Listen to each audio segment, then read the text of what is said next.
ఎక్కడికైనా వెళ్ళిరా, just go, అన్నీ వదిలేసిరా.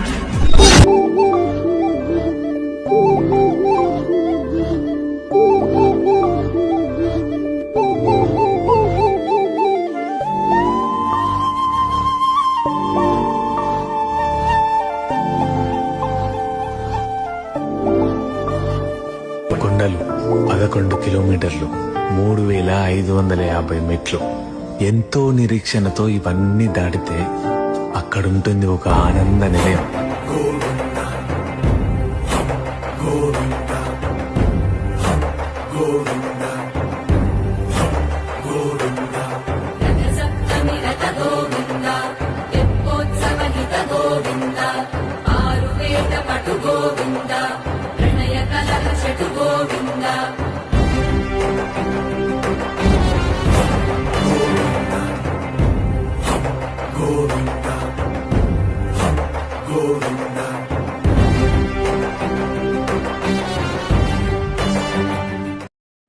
మానవ సంకల్ప